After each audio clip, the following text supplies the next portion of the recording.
9 अक्टूबर से इजराइल ने गाजा पर एक टोटल ब्लॉकेड लगा रखा है। इसका मतलब खाना, दवाइयों की सप्लाई, पानी की सप्लाई और बिजली तक कट ऑफ कर दी है इजराइल ने गाजा में। ऊपर से लगातार बमबारी जो हो रही है वो, और गाजा में जो दृश्य देखने को मिल रहे हैं वो बहुत खौफनाक हैं। अस्सलामुअलैकुम दोस्तों, फलस्तीनी मुसलमानों की हालत इतनी खराब है जिसे सुनकर आपके भी होश उड़ जाएंगे। फलस्तीन के गाजा पट्टी में इसराइल ने पानी, दवाई और खाना तक पाबंदी आयद कर दी है और बिजली की सप्लाई भी बंद कर दी गई है। ऐसी स्थिति पर भी इसराइल फलस्तीन पर हवाई हमला करके वहाँ के आम नागरिकों के मकान को जमींदोज कर रहे हैं। गाजा की हालत बहुत ही खौफनाक है। चलिए ध्रुव राठी की इस वीडियो से समझते हैं। इससे पहले दोस्तों आपसे गुजारिश है, वीडियो को लाइक कीजिए और हमारे इस चैनल को जरूर सब्सक्राइब कीजिए। नमस्कार दोस्तों, इजराइल पैलेस्टीन युद्ध को शुरू हुए 2 हफ्ते होने को हो रहे हैं और अब गाजा में हालत किसी नरक से कम नहीं है। 9 अक्टूबर से इजराइल ने गाजा पर एक टोटल ब्लॉकेड लगा रखा है। इसका मतलब खाना, दवाइयों की सप्लाई, पानी की सप्लाई और बिजली तक कट ऑफ कर दी है इजराइल ने गाजा में।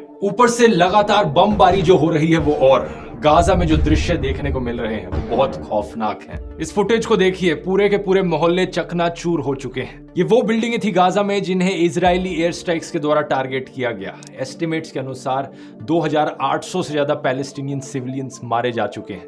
हजारों इस मलबे में अभी भी दबे पड़े हैं। बाकी जो अभी भी जिंदा है वो हॉस्पिटल्स और स्कूलों में शेल्टर लेने की कोशिश कर रहे हैं, लेकिन 16 अक्टूबर तक यूनाइटेड नेशंस की शेल्टर्स में भी पानी खत्म होने लग गया था। यूनाइटेड नेशंस की एजेंसी UNRWA ने 15 अक्टूबर को कहा कि यहाँ गाजा में हमें एक अनप्रेसिडेंटेड ह्यूमन कैटास्ट्रोफी देखने को मिल रही है। महमूद मतार, गाजा में काम करने वाले एक सर्जन, ने BBC को बताया कि हॉस्पिटल्स पूरी तरीके से ओवरवेल्म हो चुके हैं। पानी नहीं है, बिजली नहीं है और हमारा नेटवर्क कनेक्शन भी खराब है। मैं अभी पानी की तलाश में हूँ। गाजा में नसीर हॉस्पिटल में काम करने वाले एक और डॉक्टर ने बताया कि फ्यूल भी खत्म होने वाला है। 60 पेशेंट्स हैं डायलिसिस पर, 35 पेशेंट्स ICU में जिन्हें वेंटिलेटर्स की जरूरत है। फ्यूल खत्म हुआ तो इन्हें बचा कर रखना पॉसिबल नहीं हो पाएगा।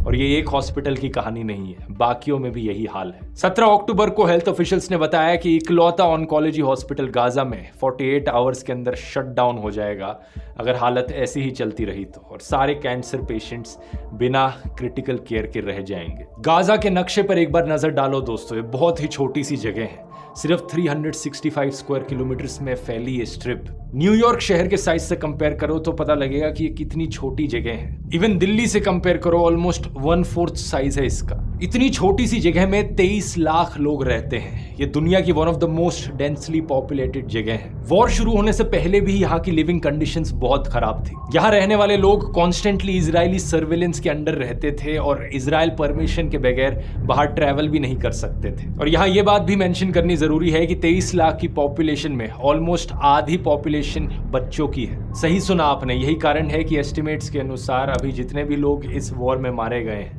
उनमें से करीब 60% औरतें और बच्चे हैं गाजा में। लेकिन इतने बुरे हालात वॉर शुरू होने से पहले भी गाजा में थे कि इजराइल के क्रिटिक्स गाजा को अक्सर ओपन एयर प्रिजन करके पुकारते थे, मानो ये जमीन एक खुली जेल हो। 7 अक्टूबर को हमास ने इजराइल पर एक आतंकवादी हमला किया था जिसकी वजह से वॉर शुरू हुई। लेकिन उसके रिस्पॉन्स में इजराइल लगातार गाजा पर हमले किए जा रहा है। गाजा पर एक टोटल ब्लॉकेड लगाकर, जिसमें ना सिर्फ हमास के लोग मारे जा रहे हैं बल्कि पैलेस्टीनियन सिविलियंस भी मारे जा रहे हैं। और अब पूरा गाजा एक नरक बन चुका है। लोगों का कहना है कि इस तरीके की कलेक्टिव पनिशमेंट देना गाजा की जनता को इजराइल जो कर रहा है वो भी किसी आतंकवाद से कम नहीं है। नॉर्वेजियन फॉरेन मिनिस्टर ने कहा कि इस तरीके का फुल ब्लॉकेड लगाना अनएक्सेप्टेबल है। लोगों की मदद के लिए दवाइयां और खाने की सप्लाई तो पहुंच सके कम से कम। यूनाइटेड नेशंस के सेक्रेटरी जनरल एंटोनियो गुटेरेस ने भी सिमिलर चीज कही। इजराइल को ह्यूमैनिटेरियन एड अलाउ करनी चाहिए गाजा में, और हमास को इजरायली हॉस्टेजेस को रिलीज कर देना चाहिए बिना कंडीशंस के।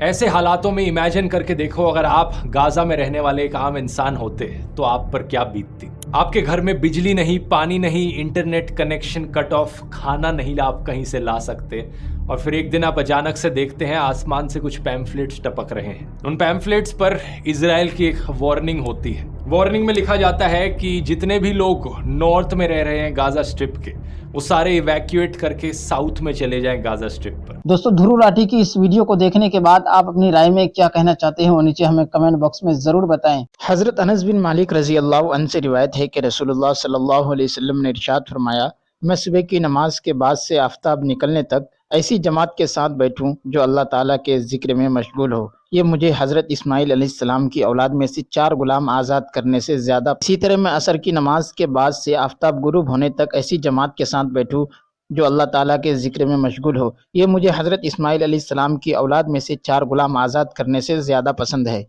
फ़ायदा, हज़रत इस्माइल अलैहिस्सलाम की औलाद का ज़िक्र इसलिए फरमाया कि वो अरबों में अफजल और शरीफ होने की वजह से ज़्यादा कीमती हैं। हज़रत अबू हुरैरा रज़ियल्लाहु अन्हु रिवायत करते हैं कि रसूलुल्लाह सल्लल्लाहु अलैहि वसल्लम ने इरशाद फरमाया, फ़रिश्तों की एक जमात है जो रास्तों में अल्लाह ताला का ज़िक्र करने वालों की तलाश में घूमती फिरती है।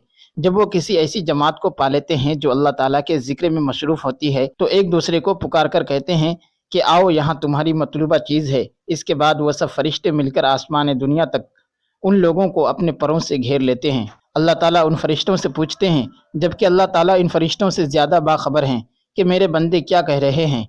फरिश्ते जवाब में कहते हैं, वो आपकी पाकी बराई तारीफ़ और बुज़ुर्गी बयान करने में मशगूल हैं। फिर अल्लाह ताला उन फरिश्तों से पूछते हैं, क्या उन्होंने मुझे देखा है? फरिश्ते कहते हैं, अल्लाह की कसम उन्होंने आपको देखा तो नहीं। इरशाद होता है कि अगर वो मुझे देख लेते तो क्या हाल होता?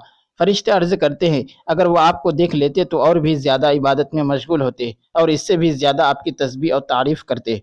फिर अल्लाह ताला का इरशाद होता है कि वो मुझसे क्या मांग रहे हैं? फरिश्ते अर्ज़ करते हैं कि वो आपसे जन्नत का सवाल कर रहे हैं। इरशाद होता है, क्या उन्होंने जन्नत को देखा है? फरिश्ते अर्ज़ करते हैं, अल्लाह की कसम ऐ रब उन्होंने जन्नत को देखा तो नहीं। अल्लाह ताला का इरशाद होता है कि अगर वो जन्नत को देख लेते तो उनका क्या हाल होता? फरिश्ते अर्ज़ करते हैं, अगर वो इसको देख लेते तो इससे भी ज़्यादा जन्नत के शौक़ और उसकी तलब में लग जाते। फिर अल्लाह ताला का इरशाद होता है, किस चीज़ से पनाह मांग रहे हैं? फरिश्ते अर्ज़ करते हैं, वो जहन्नम से पनाह मांग रहे हैं। अल्लाह ताला का इरशाद होता है, क्या उन्होंने जहन्नम को देखा है? फरिश्ते अर्ज़ करते हैं, अल्लाह की कसम ऐ रब उन्होंने देखा तो नहीं। इरशाद होता है, अगर देख लेते तो क्या हाल होता? फरिश्ते अर्ज़ करते हैं, अगर देख लेते तो और भी ज़्यादा इससे डरते और भागने की कोशिश करते। अल्लाह ताला का इरशाद होता है, अच्छा तुम गवाह रहो, मैंने उन मजलिस वालों को बख्श दिया। एक फरिश्ता एक शख्स के बारे में अर्ज़ करता है कि वो शख्स अल्लाह ताला के ज़िक्र करने वालों में शामिल नहीं था, बल्कि अपनी किसी ज़रूरत से मजलिस में आया था और उनके पास बैठ गया था। इरशाद होता है,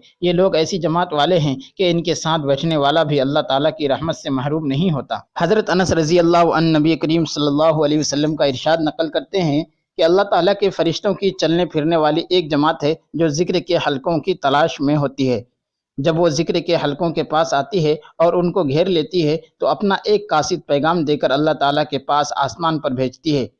वो उन सब की तरफ से अर्ज़ करता है, हमारे रब, हम आपके उन बंदों के पास से आए हैं जो आपकी नेमतों, कुरान, ईमान, इस्लाम की बड़ाई बयान कर रहे हैं, आपकी किताब की तिलावत कर रहे हैं, आपके नबी मोहम्मद सल्लल्लाहु अलैहि वसल्लम पर दरूद शरीफ भेज रहे हैं और अपनी आखिरत और दुनिया की भलाई आपसे मांग रहे हैं। अल्लाह ताला इरशाद फरमाते हैं, उनको मेरी रहमत से ढांप दो। फरिश्ते कहते हैं, हमारे रब, उनके साथ साथ एक गुनाहगार बंदा भी था। अल्लाह ताला फरमाते हैं, उन सबको मेरी रहमत से ढांप दो, क्योंकि ये ऐसे लोगों की मजलिस है कि उनमें बैठने वाला भी अल्लाह ताला की रहमत से महरूम नहीं होता। हज़रत अनस बिन मालिक रज़ियल्लाहु अन्हु से रिवायत है कि रसूलुल्लाह सल्लल्लाहु अलैहि वसल्लम ने इरशाद फरमाया, जो लोग अल्लाह ताला के ज़िक्र के लिए जमा हों और उनका मकसूद सिर्फ अल्लाह ताला ही की रज़ा हो तो आसमान से एक फरिश्ता अल्लाह ताला के हुक्म से उस मजलिस के ख़त्म होने पर ऐलान करता है कि बख्शे बख्शाए उठ जाओ, तुम्हारी बुराइयों को नेकियों से बदल दिया गया है। हज़रत अबू हुरैरा और हज़रत अबू सईद खुदरी रज़ियल्लाहु अन्हुमा दोनों हज़रात इस बात की गवाही देते हैं कि फरमाया, जो जमात अल्लाह ताला के ज़िक्र में मशगूल हो, फरिश्ते उस जमात को घेर लेते हैं, रहमत उनको ढांप लेती है,